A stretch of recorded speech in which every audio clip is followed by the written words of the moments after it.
सीताराम राम राम। हरे राम राम राम सीताराम राम राम। हरे राम राम राम सीताराम राम राम। हरे राम राम राम सीताराम राम राम। हरे राम राम राम सीताराम राम राम। हरे राम राम राम सीताराम राम राम। हरे राम राम राम सीताराम राम राम। हरे राम राम राम सीताराम राम राम। हरे राम राम राम सीताराम राम राम। हरे राम राम राम सीताराम राम राम। हरे राम राम राम सीताराम राम राम। हरे राम राम राम सीताराम राम राम। हरे राम राम राम सीताराम राम राम। हरे राम राम राम सीताराम राम राम। हरे राम राम राम सीताराम राम राम। हरे राम राम राम सीताराम राम राम। सीताराम राम राम सीताराम राम राम। सीताराम राम राम सीताराम राम राम। सीताराम राम राम सीताराम राम राम। सीताराम राम राम। सीताराम राम राम। सियावर रामचंद्र की जय। पवन सुत हनुमान की जय। बोलो भाई सब संतन की जय।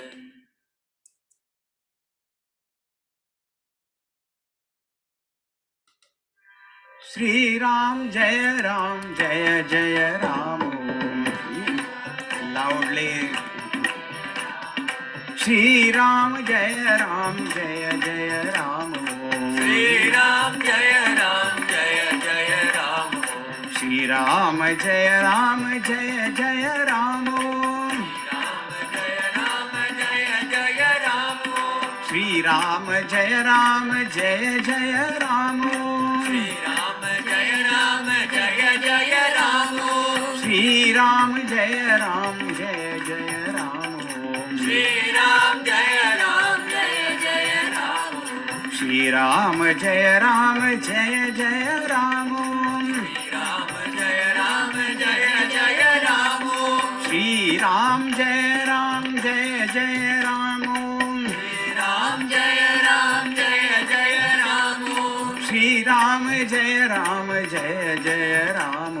श्री राम जय जय राम। श्री राम जय राम जय राम। श्री राम जय जय राम। जय जय राम। जय जय राम। जय जय राम। जय जय राम। प्रिय सियावर रामचंद्र की जय। पवन सुत हनुमान की जय। बोलो भाई सब संतन की सद्गुरुनाथ महाराज की।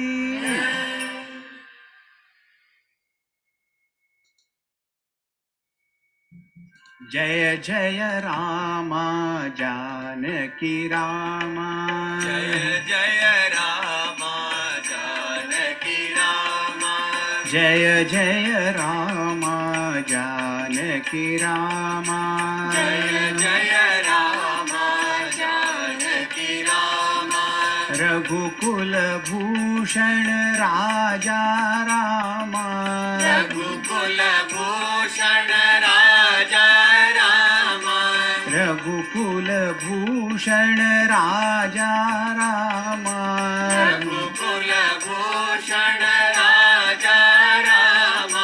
जय जय राम जानकी राम। जय जय राम जानकी राम। श्री राम जय जय राम। श्री राम जय जय Ram.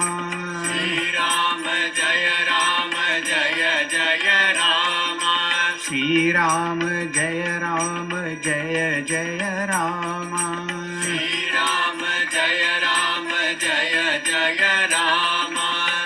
Ram Jai Ram Jai Jai Rama Shri Ram Jaya Ram Jaya Jaya Rama Shri Ram Jai Ram Jai Jai Rama Shri Ram Jaya Ram Jaya Jaya Rama Shri Ram Jai Ram Jai Jai Rama Shri Ram Jaya Ram Jaya Jaya Rama Shri Ram Jai Ram Jai Jai Rama Shri Ram Jaya Ram Jaya Jaya Rama Jaya Jaya Rama Janaki Rama Jaya Jaya Rama Janaki Rama Jaya Jaya Rama Janaki Rama Jaya Jaya Rama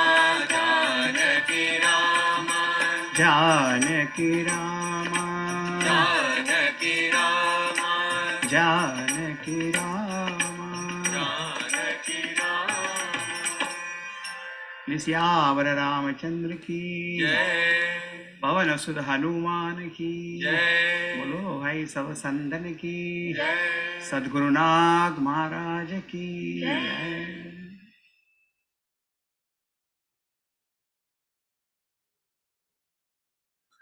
Ram Ram Sita Ram Ram Ram Ram Sita Ram Ram Ram Ram Sita Ram पूर्ण काम परम धाम पूर्ण काम परम धाम राम राम सीता राम राम राम मधुर नाम राम राम मधुर नाम शंकर मन रमत राम शंकर मन रमत राम भक्तन के जीवन राम भक्तन के जीवन राम पूर्ण करत सबके काम पूर्ण करत सबके काम पूर्ण करत सबके काम पूर्ण करत सबके काम पूर्ण करत सबके काम पूर्ण करत सबके काम Ram Ram Sita Ram Ram Ram Sita Ram Ram Ram Sita Ram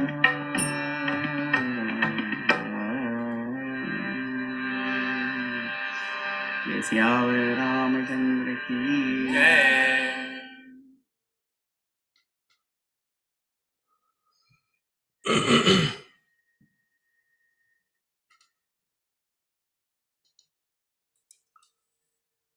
Hari Om everyone. Can you all hear me? If you can hear me, give me a thumbs up. Thank you. In this Tuesday session, we go through ātmabodha. We must have covered about 10 shlokas or 9 shlokas. So we will go through the invocation, and then I would request Hari Chaitanya to lead us, and I'll follow him in repeating it. Then Divya, Brahmacharini Divya, she will explain for 10 minutes. Then Hari will go for 10 minutes. Then I'll take over and give a comprehensive picture. So let's go through that. And those of them who have not come to this session, it is live available on YouTube. So you could listen to it at a later stage. So it removes one step wherein somebody had to record it and then process it and then post it. The link is already there and you can listen to it anytime during the week. So let us begin.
ॐ सहनाववतु सहनौ भुनक्तु सह वीर्यङ्करवावहै तेजस्विनावधीतमस्तु मा विद्विषावहै ॐ शान्तिः शान्तिः शान्तिः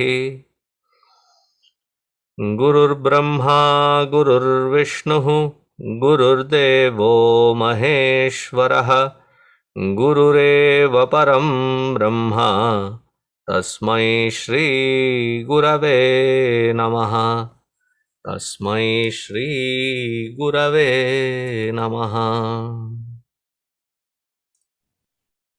So, one second.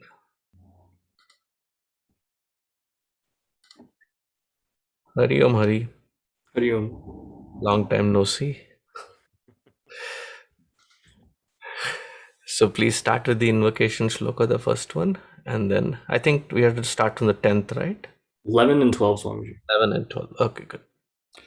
Tapobhikshina papanam shantanam vitaraginam mumukshunam apekshyoyam ātmabodho vidhiyate nānopādhivaśādeva nānopādhivaśādeva jātivarṇāśramādayaḥ jātivarṇāśramādayaḥ ātmanyāropitāstoye ātmanyāropitāstoye rasavarṇādi bhedavat rasavarṇādi bhedavat paṃcīkṛtamahābhūtasaṃbhavaṃ sambhavam karmasaṃcitam śarīraṃ śarīraṃ sukhaduḥkhānāṃ bhogāyatanamucyate bhogāyatanamucyate. Dhanyavadaha. Hari Om. Hari Om. Can you hear me well? Excellent. So, jati varna ashrama ādayaḥ āropitaha atmani. So, caste, color, position, and so on are superimposed upon Atman. Eva nāna upādhivaśāt. Only because of association with different conditions or upadhis. Rasavarṇādi bhedavat āropitaha ātmanyāropitāstoye. So the example or the analogy that's given in this verse is the differences such as flavor, color, are superimposed on water. So the word here, āropitaha, occurs only once, but it's implied in two different cases in the analogy as well. So in ātmabodha, we're given one message consistently, no matter what verse we're looking at, that Atman is one, pure, and unlimited. But at this point, we have to reconcile how this sameness of Atman is reconciled with the variety of the expression of Jagat that we see. How can something that is same and pure and one express as all these varieties of color, names, and forms? How can we reconcile the two? So we've started to see the answer to this question in the previous verse when it was said, Vibhuhu bhedavat bhati nānopādhivaśādeva, that the all-pervading appears to be diverse with association with various conditions. So the concept of Upadhi is very important to pay attention to, because it is the answer that reconciles the oneness with the variety. So from this verse onwards, I want to give us kind of a roadmap for the next couple verses in terms of where we're headed.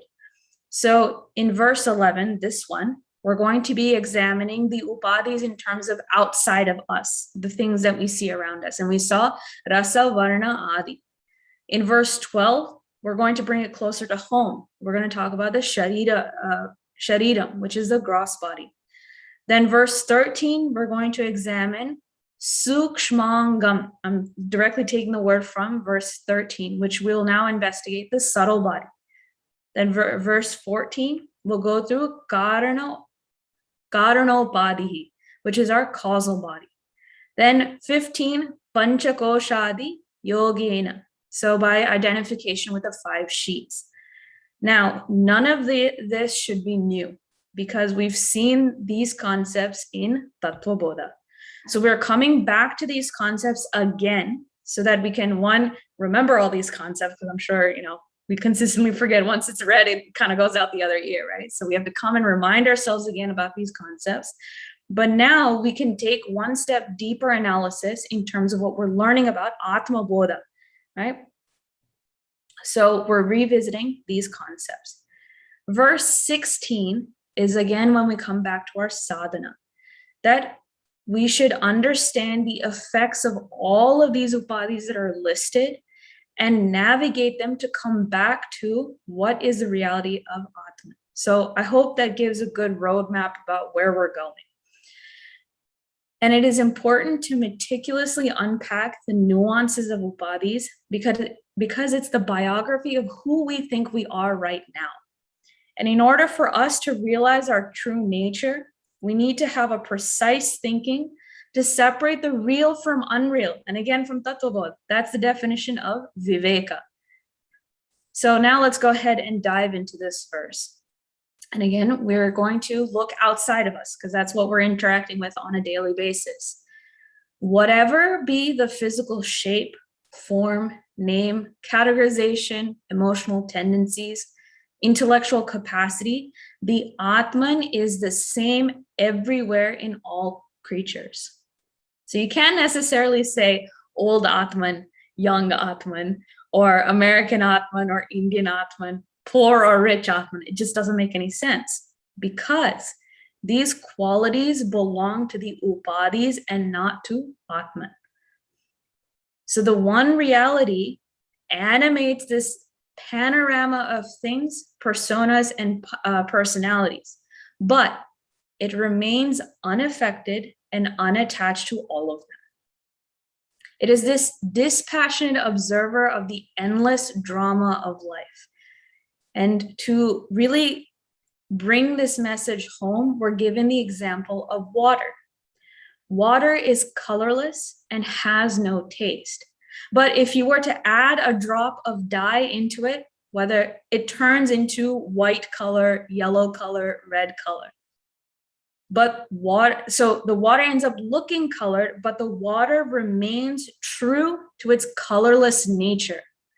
So this example brings to mind how close the association can be and how easily we mistake the properties of the upadhi on the substratum. That's how close that association can be. So if one of these days I brought you a glass of water and it looked green and murky, and I told you what, it's just water, you can drink it, you're not going to believe me and you're going to suspect that it's poison. That's the effect of an upadhi that's been mistaken. And I told you that it's the truth, that it's just water, it's just colored water. You still wouldn't believe me. That's how strong we mistake the properties of the upadhis on the substrata, and all the fear and joy, or all the implications that come from that mistake. Now, this may lead us to ask the question, are the natures of these upadhis random, or is there a process to this? And this is explained by the next verse.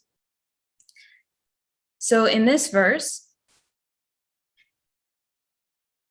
Uchyate śarīraṃ karmasaṃcitam. So it is said that the gross body is determined by one's own actions, that the śarīraṃ is paṃcīkṛtamahābhūtasaṃbhavaṃ, that the śarīraṃ is made of the 5 elements that have gone through the paṃcīkṛtamahābhūta, or grossification, and that the śarīraṃ is bhogāyatanamucyate, sukhaduḥkhānāṃ, that the body is the medium through which we experience pleasure and pain.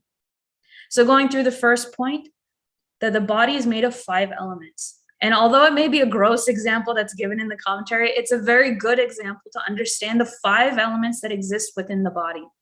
That when a carcass is about to decay, you can see each element leaving the body. So when the heat disappears, it's representing fire. When the body bloats or emits gas, that shows air. The juicy contents come out, right? That's water.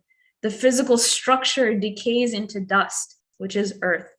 And finally, the space that it occupied is yielded back. But again, these aren't just raw 5 elements that are put together and we're not 5 parts walking around. We have seen in the past, both in ātmabodha, and here it's explained again, that we go through that process of combination and mutual recombination. So I just wanted to take a second and show you that in the book, they've actually walked us through this process, that these 5 elements divide in half, the second half divides in 4, and then those 4 individual parts loans those parts to the other 4. So that way each element has a majority of itself and 1/8 of all of the other 4 elements. So this is the quick crash course on paṃcīkṛtamahābhūta process. Now, the most important part is bhogāyatanam. It's the medium of experiencing sukhaduḥkhānāṃ, pleasure and pain. So it is our body that is the platform through which we experience it. And from experiencing pleasure and pain, we actually assess our life as success or failure depending on how well I run towards pleasure and how far I can run away from pain. So this is a carrot stick deal that we live our life by, and our shastras beg us to rise above this association with our body. And the last point I want to mention again is, why did I get this body? Why has, Bhagavan given me this body? Often we complain about our flaws and we flaunt our perfections, right? I'm fat, I'm thin, I have a strong nose, I have a crooked ear, I may be weak, I may be strong. But this is all determined by our karma. And I love the way Gurudev has presented it in the commentary. He says that with our actions, we give a blueprint to God, ordering the exact shape of our destiny. And according to the specification given, the body, the tenements of experiences, is built and handed over to each one of us by the all-merciful, omnipotent, divine creator. And he says that unless we learn to conquer the bad vasanas that give us all of the obstacles in our own life that we've constructed for ourselves, and we don't create the atmosphere for divine thoughts and actions, it will never lead us to actually progress on the evolution of rising above our śarīraṃ.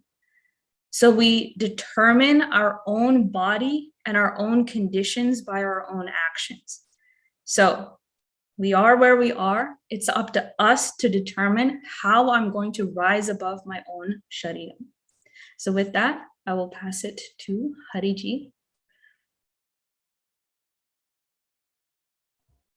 Hari Om. Sorry, everyone. So in the previous two shlokas we saw last time, the concept of Upadhi was introduced in this text. That an apparent conditioning, which I feel attached to, and therefore that takes me away from understanding what my true nature is, what that true identity is. Now, that Upadhi is nothing but my equipment. This body, this mind, this intellect, what I use, and even when I speak, I may call it my body, my mind, my intellect. Despite speaking that the right way, I still identify with it. That's how deeply entrenched this misidentification is. Now, further along in ātmabodha, one beautiful example is going to come as it relates to how to understand that I'm that Brahman, I am that Supreme Self, that I must do something called vivichya tandulam yatha. Just as we separate the rice from its husk and its surrounding layers, like that I have to tear away with lots of vichara and great diligence, tearing away these various layers that I'm attached to and I think that I am. Now, to set us up to get to that point, these various shlokas are given as different examples. Now, starting off elsewhere, Sri Swami Vidyaranaji says that there are three different kinds of identifications we can point at. One is my wrong identification with that reflection of consciousness, that I think because this mind isn't living, I'm attached to that. There's this attachment to my gross body, which we'll see later today, and this attachment to that sakshi, that witness, that I superimpose my own attributes on there and say that I am that limiting factor, but that factor is this body, this mind, and intellect, giving my equipment there. Now he goes further to say that this attachment that I have wrongly to that reflection of consciousness is sahajam. It's natural. If I am to function, if I am to express, that superposition, that attachment must be there for me to express. And he says, as Divyaji pointed out, this attachment to this gross body then is karmajam. Because of whatever actions I've done, prarabdha karma has worked its magic, and that's why I'm in this certain body, in these certain situations, given everything from what type of parents I have, to what opportunities come to me, what missed opportunities come to me, all the way till what is that moment of maranakala. All of this is determined by what my previous actions are, and that manifests as prarabdha. Now, when it comes to this first shloka that we look at here, that jātivarṇāśramādayaḥ, these are various attributes in life that I become attached to, and I look at my sense of worth and who I am based on these conditionings. Just like water is ever pure, we saw in ātmabodha, water has no taste to it that's inherent. Any other smell that's added to water, a taste to it, a certain color given to it, carbonation given to it, all of those are simply conditionings on that water. That's nothing to do with its natural state. Just like that, these are all conditionings given to this identity, which is bereft of all of these. I keep assuming these. Now, why do I assume these identities so easily? If you notice, we pay attention to those things that are changing, those things that are diverse, those things that are variable. If we're all wearing a certain uniform, for instance, like a school uniform, you have your little tie, your white shirt, your blue coat, and a row of students are standing there. Your eye will always go to that student who maybe has a stain on his jacket. His tie is a little undone, not tied all the way correctly, like some schoolboys have. Your eye will go there immediately. Why? Because that's a variable, the difference between everything else that's there that makes you pay attention to it. In the same way, then, When it comes to varna, ashrama, different positions that people hold, different achievements that people have, ones that people don't have, those are variable factors that make us pay attention. But these serve a purpose beyond that. I can't get attached to these different things. So one tempting way to go is, let's throw all of this out.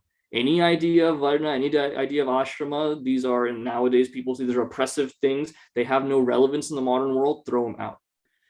But then looking at one acharya's explanation of it really makes it make sense.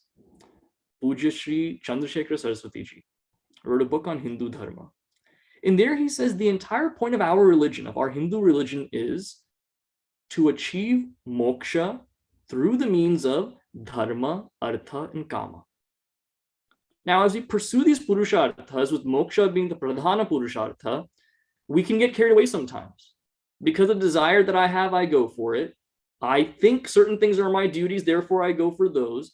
I want to spend money on good things. I have that idea of artha. But if I rob a bank to give to charity, artha is not being accumulated the right way. That's not in accordance with dharma then. So that varna ashrama system then gives me my coordinates. Based on my gunas, based on my karma, based on my janma, I'm put in a certain place, and based on my vocation, place in life also, that also determines what my duties and responsibilities are, and how should I dharmically, in the right way, go forth pursuing them. What a beautiful system. Now, this system is only in place then for me to cleanse myself of my vasanas, working with them that ambit, so that I pursue moksha. Not understanding that, I assume pride in certain points. I assume that I'm inferior in certain points based on money, based on so many things, that only accumulates more vasanas, compounds these wrong notions I have, and keeps me away from seeking that truth. So nothing inherently wrong with the system Shastras have given. I've turned into something wrong for myself. That's why I suffer from that. Now, in the next shloka here, we've been given a great benefit of doubt from the Acharya here.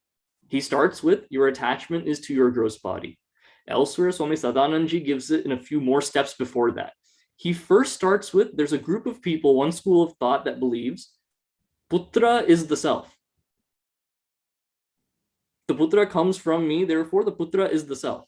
And what's the rationale for that? Whenever my son or daughter is going through a tough time, I feel sad. They're up doing homework till 3 a.m. I can't sleep at that moment. That kills me on the inside. They're going days without eating because they're studying so hard.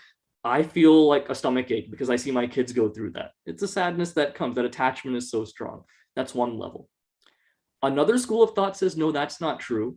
The physical gross body is the self. And what's the example they give? I swear this is the example they give. That when your house is burning down, you may not go save your son, but you'll run out yourself to save yourself. That's the example they give. Hence, therefore, the gross body is what you have that highest attachment to. Others say no. The sense organ is what you're attached to. Because this physical body may be there, but if my eyes aren't working, ears aren't working, nose isn't working, I may as well be dead. Can't enjoy food, can't see beautiful things. What's the use of living at that point, they say. So at different levels, we've been given benefit of doubt here saying, yes, gross body is what you're attached to, but there's so many exterior things before that that we're even attached to. And here, bhogāyatanamucyate, that this is the medium of experience anything that even before I can get to that level where experiences don't bother me, memories of past events don't bother me, has to come to this point where in this present moment, I don't get tossed this way and that way based on the stimuli that are coming in.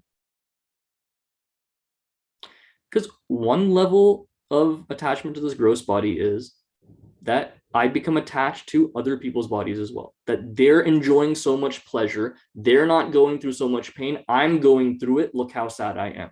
Other people's pleasures in their bodies make me feel sad about myself. That's one level. Next level is looking at my own past and feeling sad about the present moment. That then in those times my body was so virile, so strong, was going through so many great things. Here I am now, body's deteriorating as I get older, as I go through different experiences. That attachment to that previous experience is hurting me now. So first step being for myself, in the present, am I realistic about where I am right now? And can I use this body as that vehicle in accordance with dharma going for that artha and kama dharmically, so that serves as a springboard for me to pursue moksha. And before any of that understanding has to come, I have to first buy into the fact that this is an upadhi, this isn't what I am, and let me make that effort to constantly remind myself of that so I don't get carried away. That's all I have, Swami.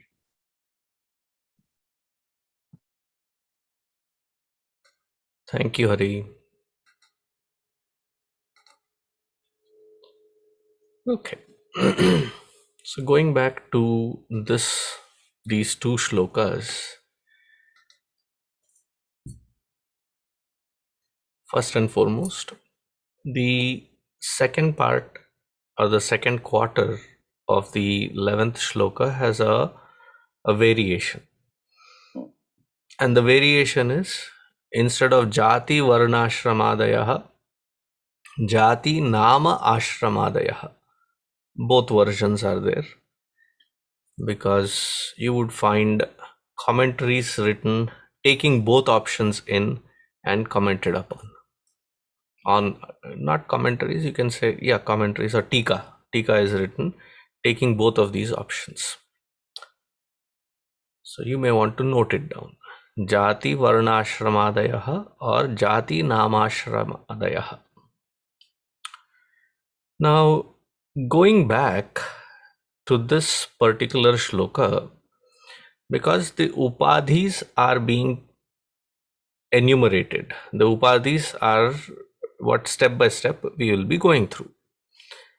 As Brahmacharini Divya very clearly indicated till the 15th shloka, that there is continuous, 15th or 16th shloka, there are these continuous steps that Bhagavan Adi Shankaracharya ji will take us through. But one thing should be very clearly understood. What is a upadhi?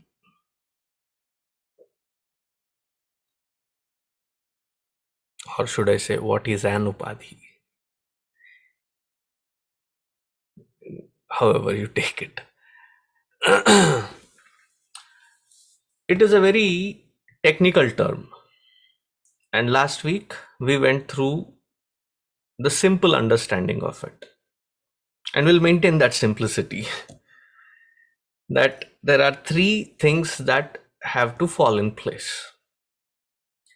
The first one, that there is this attribution or limitation or the similarity, the look-alikeness, all of the above. All of the above. How does it happen? There are three steps to it. The first, there has to be a close proximity. It has to be very close. So the best example that I usually give, you must have heard it even in ātmabodha or any other, where this proximity, tadatmyata, and you have assumed these qualities, is the example when we used to travel to Puja Gurudev's camps in Siddhavari when we were in Yuva Kendra. So at that time we would take a train called Hima Sagara Express. Starting from Kanyakumari, it goes all the way to the Himalayas, Jammu Tawi. So it was called Hima Sagara. But because we used to take it during the peak summer time, we used to call it without a gap in there. We used to merge it into one samasa. We used to call it as Himsagara Express. Not Himasagara, Himsagara. Because it is the iron thing which is like tapofied. Like it is so hot. But we reach after 2 days, 2 nights, if everything works out good. Otherwise, 3 days, 3 nights, depending on our Lalate Likitam, whatever is written on the forehead as prarabdha, we reach there. But the point is, after having reached, we have a quick lunch, dinner, or whatever. It depends on what time we reach. So as soon as we reach, we have that lunch or breakfast and quickly board into the buses or the vehicles to get to Siddhabari. It's a very beautiful scenic route. Dhavalachal ranges, where Siddhabari is housed, it is on the foothills of Dhavalachal ranges. So while we start traveling, we know we are not in train. We know we are in a different vehicle altogether. We know it is no more on the two tracks, rail patri. We know we are going through the mountainous winding road, but still, because of that tadatmya, the close proximity, the effect of it, there is this psychological feeling that as though, because of the proximity that we have been in that train for 2 days and 2 nights minimum, there is this feeling that, it's constantly happening. You can check, you are not moving, but the feeling is still there, that continues. So the first and foremost is the proximity of it. Now imagine that being in that upadhi called train for 2 days, 2 nights, the attributes of that vehicle, the transportation has that deep impact. What would be the deep impact when we are identified with this body, mind, intellect? In Bhagwan's language, sthula, sukshma, karana, sharira, when we are identified so much that we function as though we are that equipment. At least in the earlier case, the tadatmyata is not that deep, wherein I start functioning like a train. No, I don't do that. Little kids may, but we know we are not. But with respect to this sthula, sukshma, karana, sharira, we behave as though we are sthula, sukshma, karana, sharira. So that is the impact of proximity. Now the second one is, there appears to be transference of the gunas, the attributes. Like the last week example was, if there is phatika and Hari Chaitanya is holding it and it appears yellow. He passes it to me, it appears orange. I pass it to Divya and it appears white. There is seeming transference of this guna. Guna here being the color. So there is proximity and there is seeming transference. Third point is very, very important. That is what is going to help us in the vivechana, in the viveka aspect of it. What is the third aspect of the upadhi that defines upadhi? That there should be a clear, logical, step-by-step understanding that this transference, that which I am talking about, is unreal. Clearly an appearance only. It appears only, but in reality there is absolutely no color transference, nothing has happened. That as soon as Brahmachari Hari Chaitanya transferred that crystal ball into my hands, I didn't have to quickly run into the sink and take a scrub and scrub out all the yellow color, then hold it and it will become orange. No. That yellow color was an appearance. It appeared as though, as if. Iva shabdataha. Iva meaning as though, as if. It appears. And its reality is only in the appearance. If this logic is understood, it goes from here now to to the finality of it, where Gaudapada ji says, when somebody asks him in the very first part of the Karika, where he says, how will you negate this creation then? He says, that which is only in appearance, it is not, the onus is not on me to negate this creation, the onus is on you to first prove that creation exists. That which is only an appearance, why should I put an effort to negate it? All that I have to understand, it is only an appearance. So it has to necessarily be unreal, anityatva, that the impermanency is to be very clearly seen, clearly understood. Are the three steps understood of an upadhi? The first step is the close proximity. And because of that close proximity, hence therefore there is a seeming transference of guna. Guna meaning the attributes.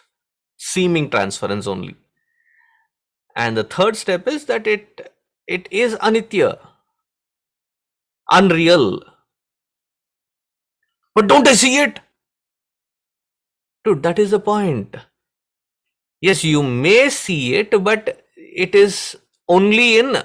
Now imagine, we are conditioned right from beginning that seeing is believing. So many things that which we see which are not. Earth is flat. Heck no. No, I'm not heckling anyone. It is not flat.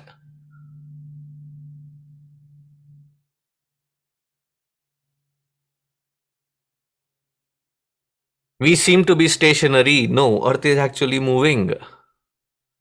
At a very fast pace it is moving around its own axis and moving around the sun, because it is Saurya Mandala around the solar system, in the solar system around the sun.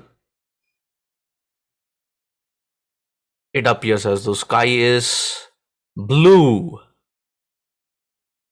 If you have gone through the 4th or 5th grade syllabus for the Balavihar, I said, why is Bhagwan Krishna or Vishnu appearing blue in color? It is only to show that the infinite, that the space. Okay. Space का रंग है का? नहीं, हम पूछते हैं कि space का रंग है का? It is only an appearance. Now imagine that which is just an appearance. Now there is an apadita lakshana, that the water in the ocean seems to have colors. If you ever have sat down with a canvas and tried painting those colors, there's so many aquatic colors that we talk about.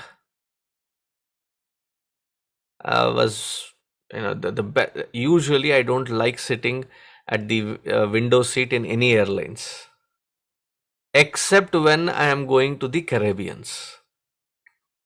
Specifically islands, smaller islands like Saint Martin.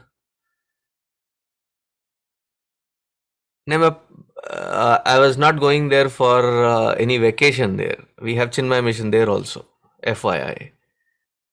अबे यार इनकी क्या life है, एकदम Saint Martin वगैरह जाते हैं. हाँ नहीं, this is for the mission work, for a Balavihar camp. Why do I like the window seat?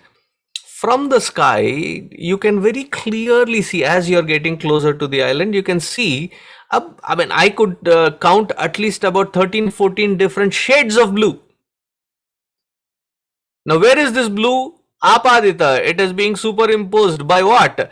That space which is engulfing around the earth, which appears to be blue, is reflecting in that water surface. Depending on the depth of that water surface, it gives you different shades.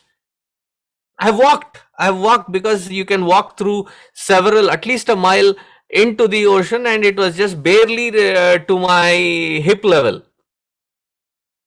जो snorkeling working करते हैं ना, so it is just, you can see, and there that shades.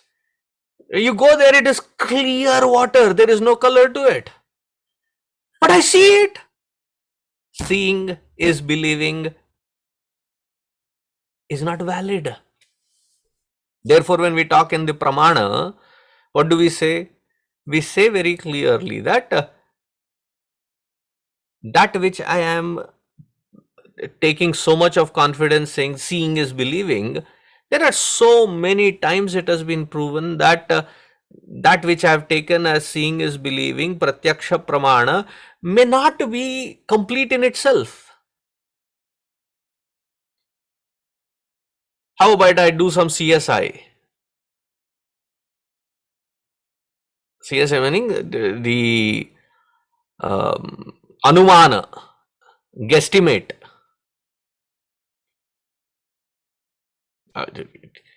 We have gone wrong so many times. I have had the sacred opportunity to drink those kinds of coffees and teas which people thought while adding that they were adding sugar in it, and they gave us salted tea. I know why Divya is smiling so much, because it was in their yup batch that we were blessed enough, me and another Swamiji, to drink a salted tea. We were assaulted with that tea. Why? It appeared that it was in that container, somebody added salt to it and by mistake, and they guessed it, by virtue of practice that must be, and they. So if understanding this Upadhi Lakshana very clearly, the wisdom that should come, that it is only in appearance, therefore all that which is born out of this appearance, starting from my attachment, likes, dislikes, and etc., cannot be real.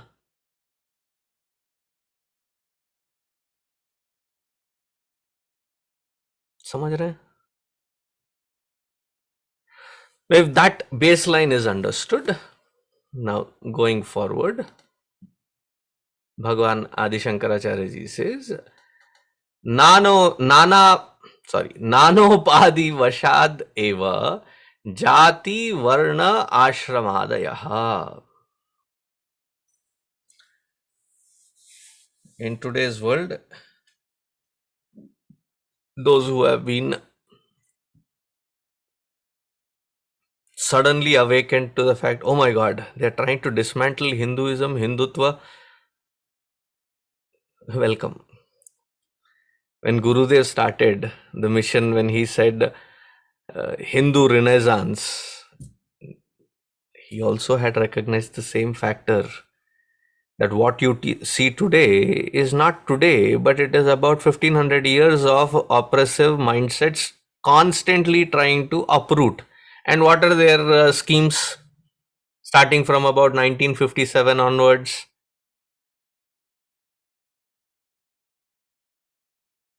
And it has not changed since 1930s, 32 or something. These papers were published, and they have been peddled in so many universities by now that they're talking about jati, varna, ashrama. You take it out of context, it will appear ridiculously absurd. Not only that you take it out of context, but you take it with your standards of caste and other things that which you have practiced, and you see a similarity and then put it in that. You cast this varna system in your casteism and then present it saying that it must be oppressive. Now add to that another super layer of it, of the socialistic Marxist view.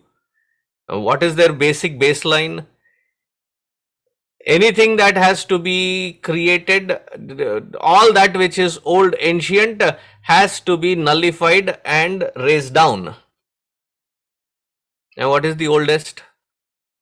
Happens to be Hinduism.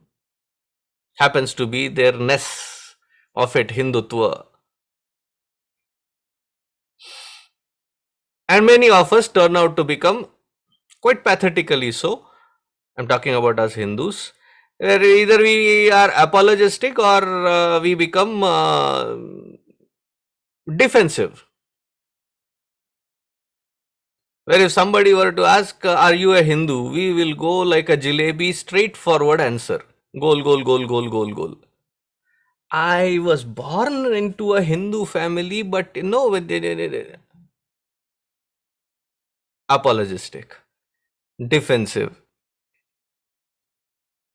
Now, what is jātivarṇāśramādayaḥ? Yes, jātivarṇāśramādayaḥ, they belong to that particular layer, and that particular layer for living in this particular aspect of jati, varna, ashrama, to live meticulously at that level so that you can grow out of those identifications, because the ultimate goal in the purushartha, dharma, artha, kama, moksha, the goal of these purusharthas is the chaturtha. Chaturtha meaning the fourth one being moksha purushartha. That dharma, artha, kama has its meaning only when if it is tuned in, and that is called the dharmic way of life. The purpose of it is to unbind oneself from nānopādhi, all these upadhis and the influences of the impact of the upadhi. To break away from it was given the tool. And that is what is very beautifully keeping everything together. Because these very clearly take us to a point where we can understand ātmanyāropitāh, that all these aspects are āropita. Āropita meaning, what is the third point of a upadhi? That has to be necessarily very clearly understood and seen.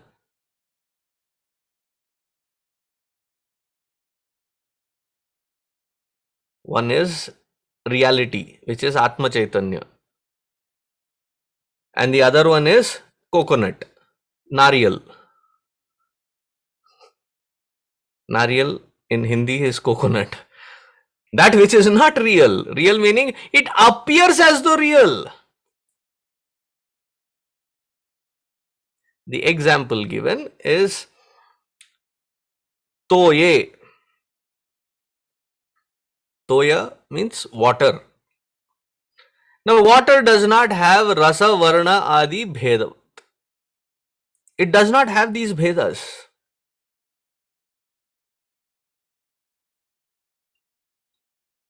Water does not have a taste. As the mineral water that you are drinking or the bottled water that you are drinking, they are enhanced. They have added certain minerals to give it that kind of a taste to it. Try drinking, what do you call it? Where you remove all these things, there is a name for it. It will come. So when you remove all of it, it is tasteless. I think distilled water. Thank you, Divya. So the distilled water that when you drink, it is tasteless. It doesn't have any of these attributes. It may not give you satisfaction by virtue of habit, but it doesn't have any taste. It does not rasavarṇādi. The taste buds will very clearly tell you it is not rasana anymore. In India, there was a brand called of some fruit flavored drinks where you mix that particular thing, and it was called rasana. Rasana meaning taste, but that is an added flavor. Water as such does not have any such flavors, any such guna. Just like if something were added into that water to clear it up. And we had already seen the example. How is it cleaned? By the alum that is run through. And when that alum is run through that particular water, muddy water, the big sediments settle down, then you filter it out, then in that clear water, don't drink it yet, boil it, remove all that is how you filter it and come to that point where it can be consumed.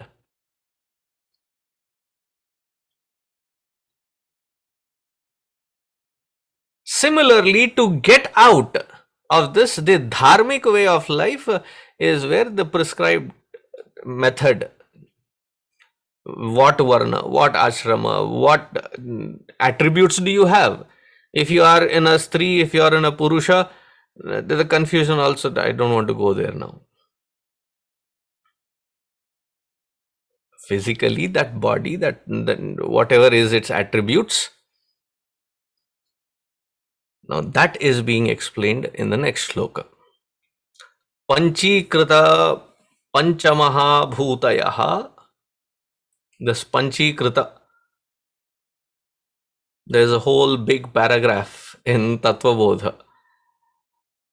Pancānāṃ bhūtānāṃ pratyekam dvidha vibhajya tatra ekam ekam ardham chatutta vibhajya swamsham parityajyateshu yojanam paṃcīkṛtanam. Remember? Something similar. Okay. And Divya did a good job in putting a photo and giving a crash course on it. But the point being that this gross body, that which both of them, by virtue of growing up here, they call it gross body, gross or gross. So the gross body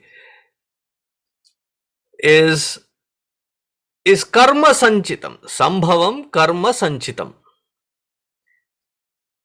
How did we get what we have? Is the direct result of my earlier lives' acquired impressions.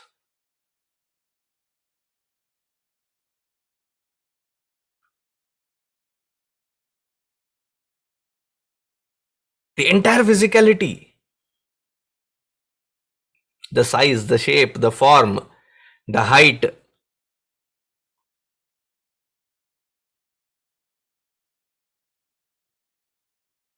why does one have this kind of eyes with this kind of capacity? Purvarjitam.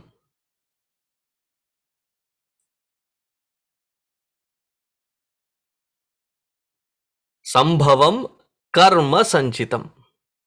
And what is this body? This body is like the counter through which sukhaduḥkhā bhogāyatanam iti uchyate.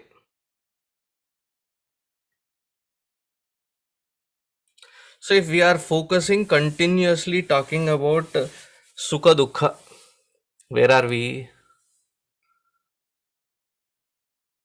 Pleasure and pain. If we are constantly talking in that terminology, pleasure, in a very normal paribhasha, we translate it as happiness. It is only pleasure. Joy is that which we anticipate to enjoy. So pleasure and pain. When we are constantly talking about pleasure and pain, at what level are we existing in? We are existing in at that physical level only. So that is where we experience it.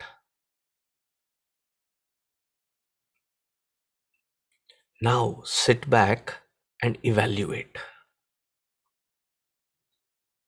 When you start writing a journal, one thing that strikes out very clearly is at this particular moment, where the way we have designed ourselves, the way we have grown to design our lifestyle, 99.99% of us spend 100% of our time on nurturing this physical aspect as the ultimate standpoint.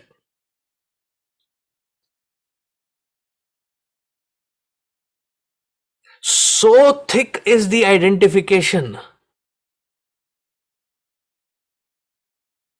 that I become vulnerable for its size, shape, how it appears. Constantly we are bombarded with media, with advertisement, with this, with that, which is constantly telling us.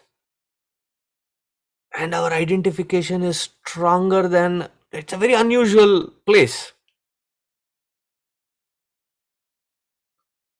We have become so iffy touchy about it. Why iffy touchy? A bald should not be called as bald.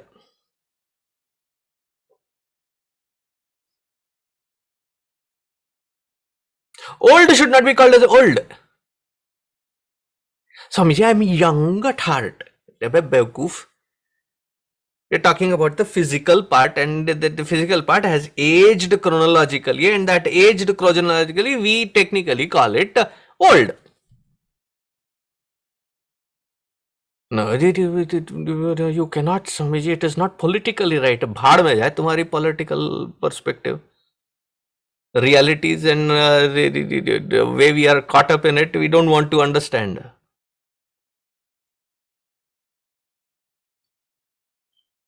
Old cannot be called as old, the bald cannot be called as bald, to a point of ridiculousness wherein one day I will speak on that.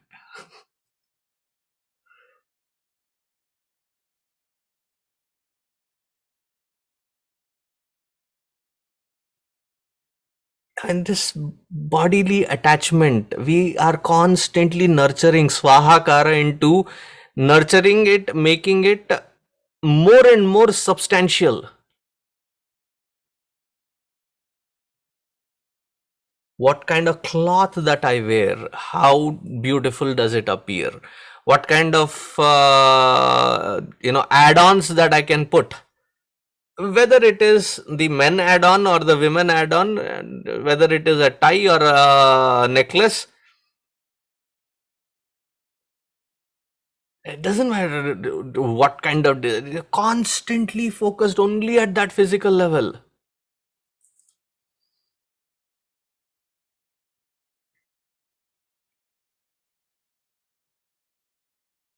We spend so much of time fattening it, and then spend so much of time thinning it down. It is as good as lawn mowing. घास उगाते क्यों हो, फिर cut क्यों करते हो?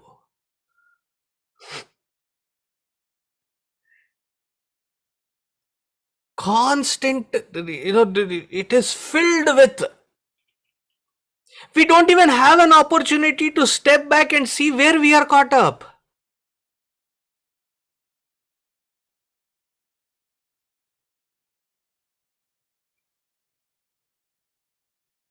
And then in those likes and dislikes, we have created a normalcy and raise everyone in that conditioning of normalcy.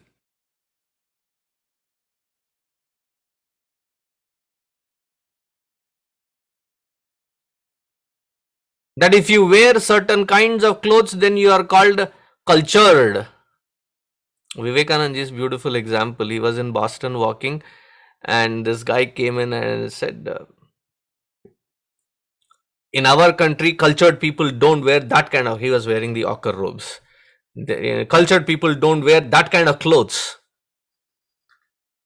And he got very close, like, face to face with Swamiji. And Swamiji was also very quick on his feet, always. I'm talking of Puja Swami Vivekanandaji. He immediately looked at him very amused into his eyes and said, in my culture, the tailor does not decide whether I am cultured or not.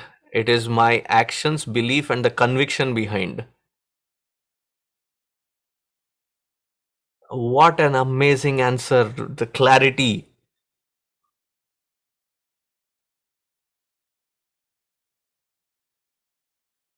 The cloth is praised, we get all, thank you. What was praised was your cloth. The tuxedo looks so sharp on you. Oh, thank you. What was being praised was the tuxedo, not you. The sari looks so good. What was being praised is the design or the sari or the color, not you. But imagine the identification is so strong, that which is wrapping on the body, I have already assumed that wrap as me, and therefore a praise for that is a praise for me. House praised, my praise. Car praised is my praise. Children praised is my praise. And where do we get caught up? In the most peripherals. Log kya kahenge? What will people say? What will people think? What will people... And we start making decisions and standards based on those aspects. A whole life is designed around this one aspect. 90% of our life is consumed only at this level. And then the audacity of that is whether 99% of their life is consumed at this physicality, attached, consumed in it, completely submerged in it. Saturday or Sunday they come and say, Swamiji, please quickly teach me meditation. When you can go to Anand Adiyar Bhavan and order a vada dunked in rasam or sambar and spoon it up, quick, done. Meditation is not your bloody offering that which you can order and get. What is your preparation? What is your readiness in to be sitting even for that meditation? Why everybody and their mother are speaking about meditation, so let me also try. Am I even remotely qualified for that?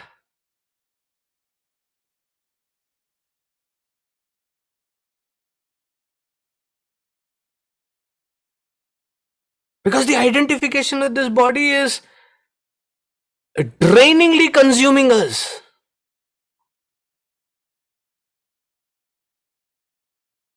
That the advertisement marketing is like, oh, I told you about this letter that I got long time ago, right? Swami Sarveshananda, your teeth is so we will correct your teeth so that you can have a better smile, so that you can have a better market, so that in couple of years I can probably take it out and say, go clean it and bring it. It is replaceable.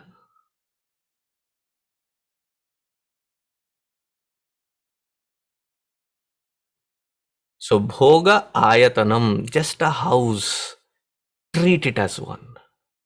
It is not you, it is not your nature, it is not real. It appears as though real, that it is me, but it is not, is to be understood. I'll conclude here. We'll continue in the next shlokas in coming weeks. Om Shanti Shanti Shanti. Hari Om Shri Gurubhyo Namaha. Hari Om. Thank you everyone. Hari Om.